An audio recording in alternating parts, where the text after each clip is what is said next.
आपको नज़र आ रहा होगा कि मैंने Paras defence and space technology limited खोला हुआ है। क्विक में आपको एक इम्पोर्टेंट अपडेट देना चाहूँगा क्योंकि अभी-अभी, यानी कि अभी-अभी मार्केट में एक बड़ी खबर निकल के सामने आ रही है। 17 नवंबर 2024 की ये अपडेट है और यहाँ पर आप देखेंगे तो सिर्फ़ 42 सेकंड हुए इस अपडेट को आए। हम क्विक में आपको अपडेट प्रोवाइड करने की कोशिश करते हैं और ये जो अपडेट आई है एक बड़े ऑर्डर की है। सिंपली मैं क्लिक करूँगा तो मेरे सामने ऑफिशियल पीडीएफ खुल जाती है। डेट आप चेकआउट करिए 17 नवंबर 2025 और थोड़ा नीचे चलेंगे तो आपको देखने को मिलेगा कि भाई पारस डिफेंस ने ऑफिशियली कंफर्म किया है कि उसके हाथ में एक ऑर्डर लगा है। ये ऑर्डर कितना बड़ा है? ऑर्डर भी देख लीजिए आप, 71 करोड़ का ऑर्डर है। यहाँ पर देखने में लगता है कि ऑर्डर 71 करोड़ का है, लेकिन ये समझना चाहिए कि ये जो ऑर्डर रिसीव हुआ है, मिनिस्ट्री ऑफ डिफेंस से ऑर्डर रिसीव हुआ है। यानी कि गवर्नमेंट के द्वारा इस ऑर्डर को कंपनी के हाथ में दिया गया है। ऑर्डर की वैल्यू 71 करोड़ के आसपास है, जीएसटी इंक्लूड करके। अब सवाल ये आता है कि भाई सरकार ने किस चीज़ का ऑर्डर पारस डिफेंस को दिया है।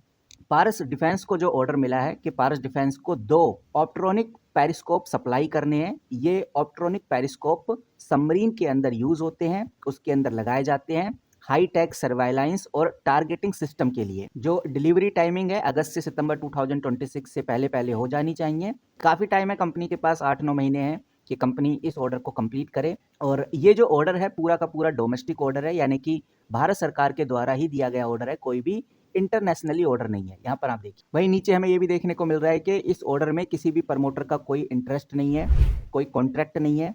ये ऑर्डर किसी भी तरह से रिलेटेड थर्ड पार्टी से ये ऑर्डर किसी भी तरह से थर्ड पार्टी से रिलेटेड नहीं है। ये ऑर्डर किसी भी तरह से पार्टी ट्रांजैक्शन रिलेटेड ऑर्डर नहीं है। ये गवर्नमेंट के द्वारा प्योरली ऑर्डर दिया गया है। तो यहाँ पर सबसे इंपॉर्टेंट बात ये है कि भाई ये ऑर्डर बहुत बड़ा नहीं है, 71 करोड़ का ही ऑर्डर है।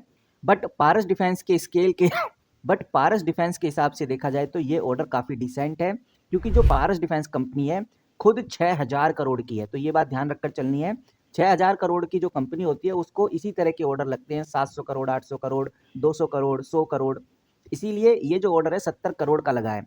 लेकिन समझने वाली बात यह है कि इस ऑर्डर की जो ब्रांड वैल्यू है, यानी कि मिनिस्ट्री ऑफ डिफेंस से कंपनी को ऑर्डर मिला है, तो इससे जो बड़ा इम्पैक्ट पड़ेगा इंडियन स्टॉक मार्केट में, पारस डिफेंस के शेयर में हल्का फुल्का शॉर्ट टर्म में हमें तेजी देखने को मिलेगी। एकदम बहुत बड़ी तेजी देखने को नहीं मिलने वाली, क्योंकि जैसे जैसे लोगों के पास तक ये खबर पहुंचेगी वैसे वैसे हल्की हल्की तेजी हमें पारस डिफेंस में देखने को मिलेगी।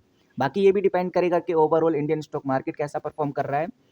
फिलहाल अभी अगर आप इंडियन स्टॉक मार्केट को देखेंगे तो पॉजिटिवली ही हमें ग्रोथ होता हुआ नजर आ रहा है। मैं आ चुका हूं मनी कंट्रोल प्रो पे। मैंने इधर Paras defence and space technology limited खोला हुआ है। अब मैं थोड़ा नीचे चलूंगा तो नीचे हमें देखने को मिलेगा डेटा। ये डेटा दिखाता है कि ओवरऑल कंपनी का वॉल्यूम कैसा चल रहा है। अभी वॉल्यूम के हिसाब से तो कोई खास तेजी आई नहीं है, क्योंकि ऑर्डर कुछ ही सेकंडों में आया है। तो हो सकता है कि पारस डिफेंस का वॉल्यूम 16 लाख से बढ़कर आसानी से 32-33 लाख तक चला जाए। अब देखते हैं कि आगे क्या होता है। फिलहाल इस वीडियो में इतना ही, यही अपडेट है। जैसी कोई बड़ी खबर आती है डिफेंस सेक्टर को लेकर तो आपके साथ जरूर शेयर करूंगा। मिलते हैं किसी नए वीडियो के साथ, तब तक के लिए take care and good bye.